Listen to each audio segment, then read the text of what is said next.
হাসির রাজা, জ্ঞানের রাজা, রসিক রাজা। মানে আমি তোমায় সকাল সকাল কোন অলক্ষণে কথা বললাম রানী? আমি তো কিছুই বুঝতে পারছি না। বললেন না, অলক্ষণে কথা বললেন না। ভুলে যাবেন না, আমি আপনার রানী, এই কৃষ্ণনগরের রানী। আমি তো তোমায় একটু কোনো কথা নয়, হ্যাঁ?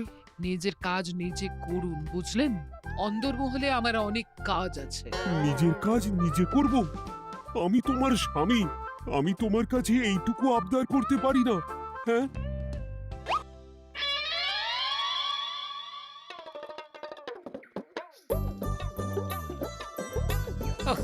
আজ গিন্নির সাথে বচসা করতে গিয়ে দেরি হয়ে গেল। মহারাজ আবার আমার দেরি দেখে রেগে না যান।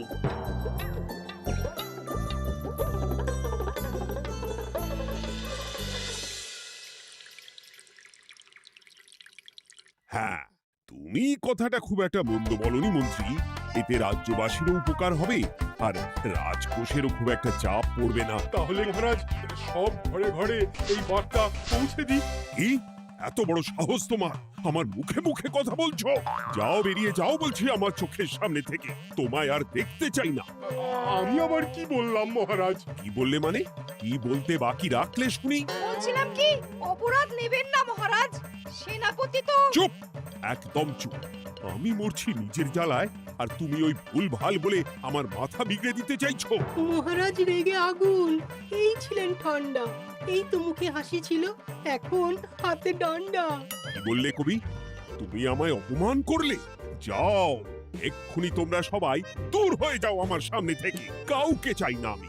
এই মুহূর্তে রাজসভা আমি শূন্য দেখতে চাই, না হলে আজ সব কটার গর্দান নেব আমি। যাও বলছি।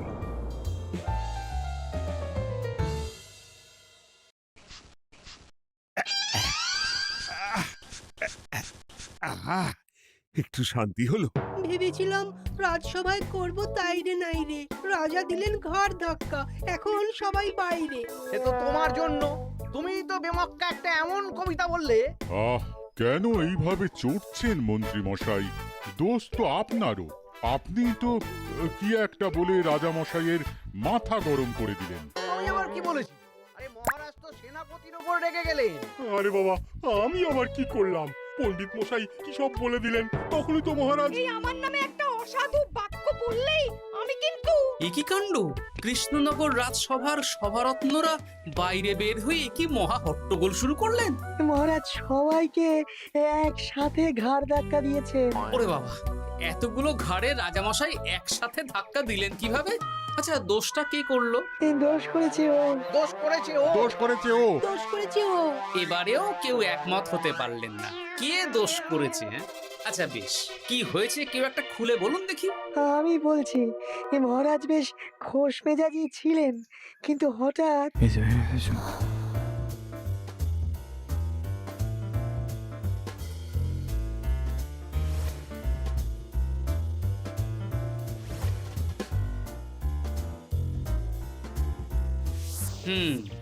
এই কাণ্ড!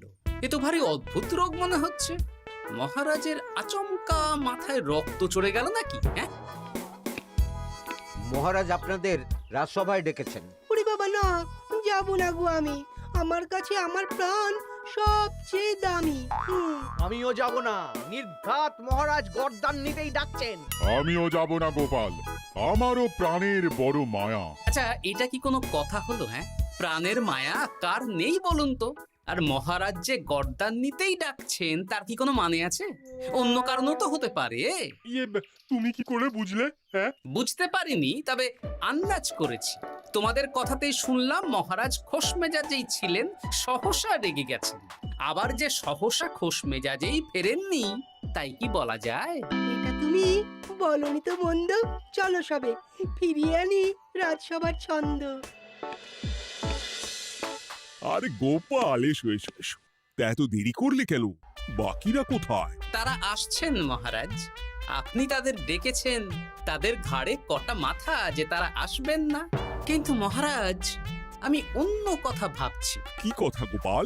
আপনি নাকি সভায় আজ হঠাৎ সবার উপরে রেগে গিয়ে তাদের সভা থেকে বের করে দিয়েছেন মহারাজ। এ কি সত্যি মহারাজ? আরে না না গোপাল, মোটেও না। বলতে পারো আমি সবার সাথে একযোগে একটা রসিকতা করছিলাম। আমি দেখছিলাম সবাই আমার রসিকতা কেমন বুঝতে পারে। তাই নাকি? আসলে তুমি ছিলে না বলেই এরা কেউ আমার রসিকতা ধরতে পারেনি। এ কি সত্যি মহারাজ? আপনি সত্যি আমাদের উপর কোনো রাগ করেননি? হুম, এ কি এই সব কিছুই আপনার রসিকতা ছিল? ও মা, তাই নাকি মহারাজ? এই যে আপনি শুনিয়ে দিলেন কথা কড়া কড়া, সবকিছুই ছিল আসলে নিছক মজা করা। আহ, আবার যত সব বাজে বকছো তোমরা। এত কথা কেন? তোমরা কেউ আসলে মহারাজ কৃষ্ণচন্দ্রের রাজসভার যোগ্য নও। যাও যাও, দূর হয়ে যাও। কিন্তু মহারাজ, এই যে আপনি বললেন। আহ, তুমি সবার আগে যাও তো। তুমি হলে সব নষ্টের গোড়া। যাও বলছি, আমার আর ভালো লাগছে না। যাও। জব বাবা।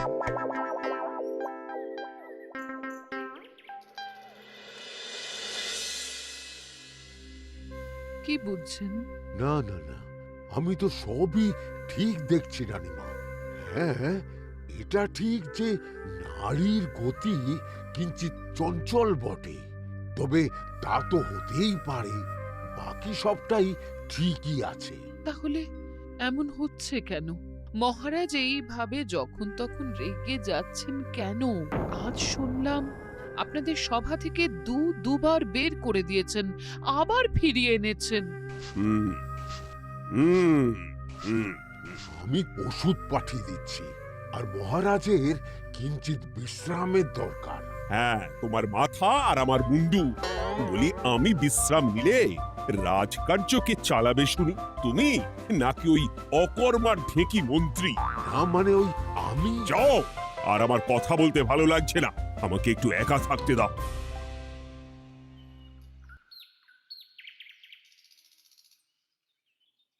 ব্যাপারটা কি বুঝলে গোপাল? রাজবৈদ্য তো মহারাজকে দেখতে রাজবাড়িতে গেছেন।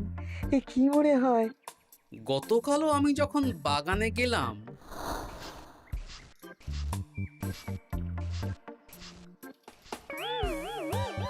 গোপাল, তোমার কি মনে হয় মহারাজকে কোন রোগে ধরেছে? এই রেগে যাচ্ছেন, আবার এই মাথা ঠান্ডা হয়ে গিয়ে ডেকে পাঠাচ্ছেন। আমি বলি কি গোপাল, তখন সবার সামনে বলিনি বটে, তবে এখন তোমার সামনে স্বীকার করতে বাধা নেই। কি কথা বিজ্ঞানী? মহারাজের এই রাগের কারণ হয়তো আমি। আমার মনে হয় আমার দোষেই উনি এরকম বারবার রেগে যাচ্ছেন। কেন? আসলে মহারাজ আমাকে একটা মাথা যন্ত্রণা সারার ওষুধ আবিষ্কারের দায়িত্ব দিয়েছিলেন, তো আমি অনেক চেষ্টা করেও সেই ওষুধটা আবিষ্কার করতে পারিনি। যেটা আবিষ্কার করেছি তাতে সেরকম কাজ হচ্ছে না। আমার মনে হয় ওনার মাথা ব্যথা থেকে এরকম হচ্ছে। সে যাই হোক, তুমি কিছু একটা করো গোপাল। মহারাজের অসুখ কিভাবে সারানো যাবে সেটা নিয়ে কিছু একটা ভাবো। ভাবতে তো হবেই। আজ সন্ধেবেলায় তুমি তোমার বাড়িতে বাকি সভাসদদের ডেকে আনো, আমি সমাধান সঙ্গে নিয়ে সময় মতো চলে আসবো। আচ্ছা বেশ, তাই হবে। আমি এখনই বাকিদের খবর দিয়ে দিচ্ছি। আর বিজ্ঞানী, একটু এদিকে এসো তো, একটা কথা আছে।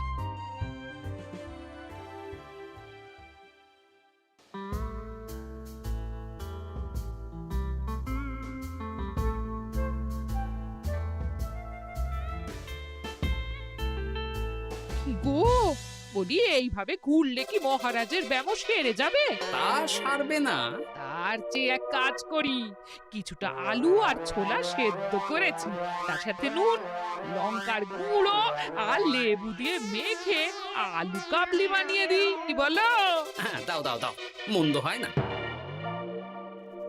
মহারাজের মন উচ্চাটন। তার কি কারণ? মাঝে মাঝে আসছেন আর মহারাজ রেগে আগুন হয়ে যাচ্ছেন, আবার যেই সে ব্যামো ঠিক হয়ে যাচ্ছে মহারাজ সেই আগের মতন। তার উপর আবার সভাসদেরা মনে করছে তাদেরও কোনো দোষ আছে। তাহলে দুয়ে দুয়ে চার করতে হবে, কিন্তু কিভাবে কিভাবে কিভাবে? এই নাও।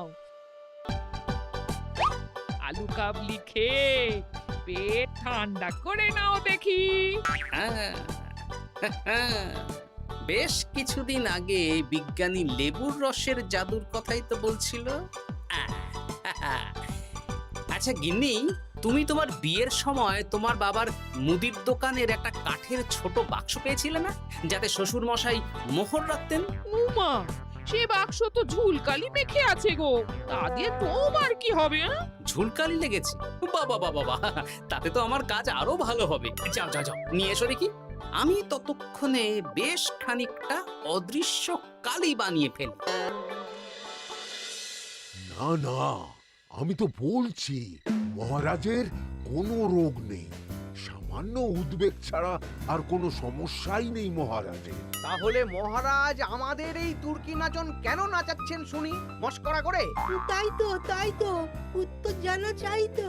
আর এই যে এত জরুরি তলব পাঠিয়ে গোপাল আমাদের ডেকে পাঠালো, তার তো টিকিরও দেখা নেই। গোপাল কি করবে শুনি? যে রোগ আদপেই নেই সেই রোগ কিনা ওই গোপাল ছাড়াবে? আমার তো বিশ্বাসই হয় না। বিশ্বাসে মিলায় বস্তু, তর্কে বহু দূর, তাই না মন্ত্রী মশাই? পেলে গোপাল, মহারাজের রোগ সারাবার কোনো উপায় পেলে?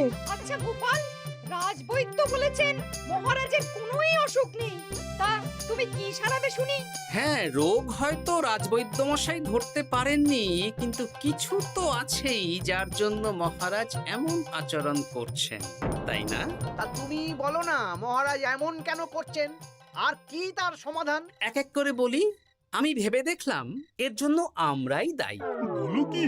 আমরা সবাই কোনো না কোনো সময়ই মহারাজের রাগের কারণ হয়েছি, তাকে আঘাত দিয়েছি, বিষণ্ণ করেছি। ইচ্ছে করে করিনি হয়তো, কিন্তু করেছি। আর মহারাজ সেই সব কথা বুকে চাপা দিয়ে রেখেছেন। তুমি বলতে চাইছো অতীতে সেই সব ভুলের কারণেই মহারাজ এমন করছেন? আমার তো তাই মনে হয় সেনাপতি। আচ্ছা আচ্ছা, তর্কের খাতিরে যদি তাই ধরে নি, তাহলে এখন আমাদের কি করণীয়? আমরা তো কাল যন্ত্রে চেপে অতীতে ফিরে যেতে পারবো না যে সেই সব ভুলগুলো শুধরে দেব। তা হয়তো হবে না, কিন্তু কিংকর্তব্য বিমূঢ় বাবার আদেশ যদি মানি, তাহলে এই সমস্যার সমাধান সম্ভব মন্ত্রী মশাই। কি বললে? ত্রিকালজ্ঞ বাবা কিংকর্তব্য বিমূঢ়, সে আবার কি গোপাল? আছেন একজন জ্ঞানী ব্যক্তি, আমার খুব পরিচিত। তার দেওয়া একটা উপদেশ আমার জানা আছে। আমার বিশ্বাস তাতে মহারাজের এই সমস্যার সমাধান হয়ে যাবে। কি করে শুনি? এই কালি হলো অদৃশ্য কালি। কলম দিয়ে অদৃশ্য কালিতে কাগজের উপর লিখতে হবে। কি লিখতে হবে? লিখতে হবে যে মহারাজের সাথে অতি সাম্প্রতিক কালে আমরা যা যা অন্যায় করেছি তাই লিখতে হবে। কোনো মিথ্যে কথা লেখা যাবে না। তবে চিন্তা নেই, অদৃশ্য কালি, ফলে কেউ কারো লেখা পড়তে পারবে না। এইবার এই কাগজ ভাঁজ করে ফেলে দিতে হবে এই বাক্সে। বাক্সে তালা, তার চাবি থাকবে মন্ত্রী মশাইয়ের কাছে। আবার আমার কাছে কেন? পরে যাতে কোনো সন্দেহ না করেন, যা সন্দেহ বাতিক মৌন আপনার। কি বললে? এইবার এই বাক্স সারা রাত নদীর ধারে বটতলায় পড়ে থাকবে, চাঁদের আলো পান করবে। তারপর সকালে আমরা সবার সামনে এই বাক্স ফেলে দেব নদীর জলে। সবার অন্যায় সারা রাত চাঁদের আলো পান করে শুদ্ধ হয়ে ভেসে যাবে নদীর জলে। ব্যাস ব্যাস, আমরা সবাই পাপ মুক্ত হয়ে যাব। একদম সবাই শুদ্ধ হয়ে যাব, আর মহারাজের ব্যায়ামও সেরে যাবে। কিন্তু তুমি কোনো চালাকি করছো না তো গোপাল? অদৃশ্য কালিতে লেখার সাথে আমি আর কোন চালাকি করব মন্ত্রী মশাই? দেখুন, আমি একটা কাগজে লিখছি। কি কিছু বোঝা যাচ্ছে? সত্যি তো কিছু বোঝা যাচ্ছে না যে আদৌ কিছু লেখা হয়েছে কি হয়নি। তাহলে লেখা শুরু করা যাক। এক এক করে লিখুন আর কাগজ ভাঁজ করে বাক্সে ভরে দিন। আর হ্যাঁ, একদম মিথ্যে কথা লিখবেন না, তাহলে কিন্তু লেখাগুলো অদৃশ্য থাকবে না, ফুটে উঠবে। আচ্ছা গোপাল, বুঝেছি। কলম কালি মন, লেখে 3 জন। মিথ্যে কথা লিখে দিলেই ঘটবে অঘটন। আমি বাক্সটা নদীর পাড়ে সঠিক জায়গায় রেখে আসব। তারপর কাল সকালে সবাই মিলে এই বাক্স ফেলে দেব নদীর জলে। ঠিক আছে?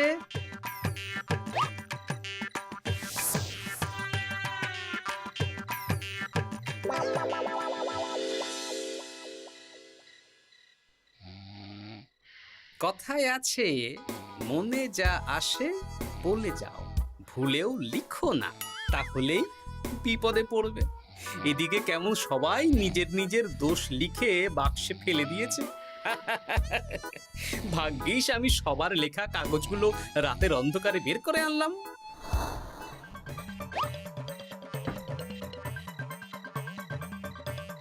এইবার এই কাগজগুলো ঢুকিয়ে দিলেই কেল্লা ফতে। এখন সবার পাপের স্বীকারোক্তি আমার হাতের মুঠোয়।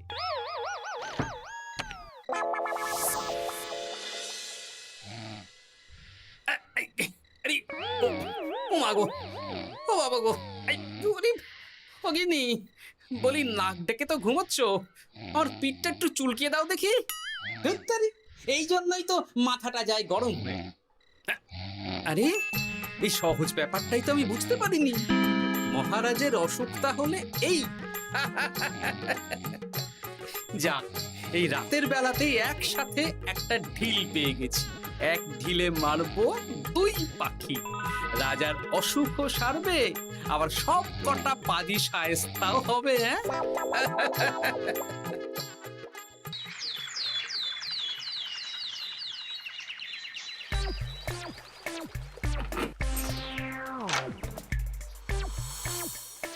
কি এইবার শান্তি হয়েছে তো মন্ত্রী মশাই?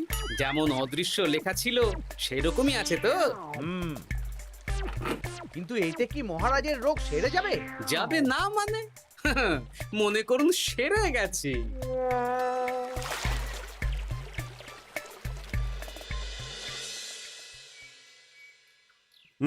তাহলে আজকে সভার কাজ শুরু করা যাক। ক্ষমা করবেন মহারাজ, সবার কাজ শুরু করার আগে একটা দরকারি কাজ আগে করা দরকার। না হলে আবার কখন আপনি আমাদের কারো উপর রেগে যাবেন আর আমাদের সভা থেকে তাড়িয়ে দেবেন, তার তো ঠিক নেই, তাই না? গোপাল, আর বিরক্ত করো না। আমার এত সাহস নেই মহারাজ যে আমি আপনাকে বিরক্ত করব। আমি তো জানি নিজের পিঠ যখন নিজে চুলকোনো যায় না, আর কেউ থাকে না সেই পিঠ চুলকিয়ে দেবার মতো, তখন কিরকম বিরক্তি জেগে ওঠে, তাই না মহারাজ? এ কি গোপাল, তুমি এত কিছু কি করে জানো? জানাই তো আমার কাজ মহারাজ।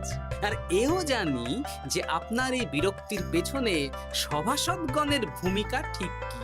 তার মধ্যে তুমিও আছো গোপাল, তাই না? আছি, পুরো মাত্রায় আছি মহারাজ। তবে হ্যাঁ, আমি কিন্তু তাই বলে রাজকোষের হিসেবে গোলমাল করে মহারাজের কোপের কারণ হইনি মন্ত্রী মশাই। এটা কি গোপাল আন্দাজে বলছে? না হলে কাল অদৃশ্য কালিতে আমি কি লিখেছি সেটা জানলো কি করে? আমি যা লিখেছি সেটাও কি গোপাল পড়ে ফেলেছে নাকি? যাকে পড়লেই বাকি, সব লেখা তো ওই নদীর জলে ভেসে গেছে। আমি যে লিখেছি তার প্রমাণ কি? তবে আর চিন্তা নেই মহারাজ, সমস্যার সমাধান হয়ে গেছে।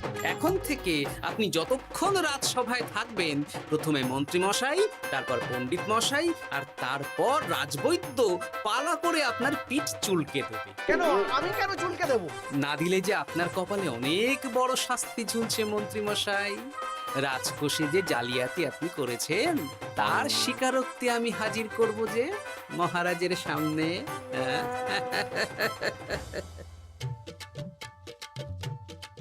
এই নিন মহারাজ, মন্ত্রী মশাইয়ের পাপের স্বীকারোক্তি। আপনি আগে মন্ত্রী মশাইয়ের লেখাটা পড়ুন, তারপর একে একে সকলের স্বীকারোক্তি দিচ্ছি।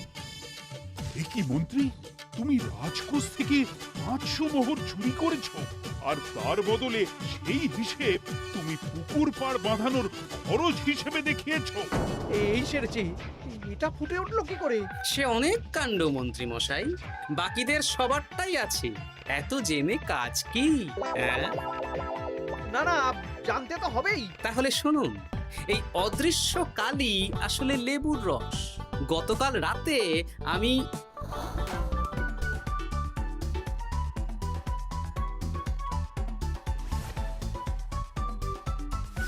এবার লেবুর রসে অদৃশ্য লেখা কেন বা কিভাবে ফুটে উঠলো সেটা বিজ্ঞানী বোঝাবে। লেবুর রসে লেখা আগুনের তাপে ধরলে ফুটে ওঠে, কারণ লেবুর রসে থাকা অম্ল কাগজের সাথে থাকা শ্বেতসারের সাথে বিক্রিয়া করে এবং তাপ পেলে সেই বিক্রিয়া দ্রুত হয়ে কাগজের শ্বেতসার রাসায়নিকভাবে পরিবর্তিত হয়ে গাঢ় রং ধারণ করে। অনেক দিন আগে বিজ্ঞানীর কাছে ব্যাপারটা জেনেছিলাম, আজ কাজে করে দেখালাম। এবার মন্ত্রী মশাই দেখুন, মহারাজের সেবা করা ভালো না তার বদলে চাবুক খাওয়া ভালো?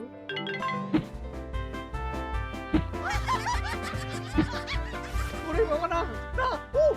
আগে যেমন বুনো ওল তেমনই তো বাঘা তেঁতুল হবে মন্ত্রী মশাই। যা, রাজা মশাইয়ের মেজাজ আবার বিগড়ে যাওয়ার আগেই কাজ শুরু করে দিন ও বাকিদেরকে সেবা করার সুযোগ করে দিন। আজ থেকে ভুল হলে শুধরে নেব ভুলকে। মন্ত্রীমশাই মহারাজের পিঠ দেবে চুলকে।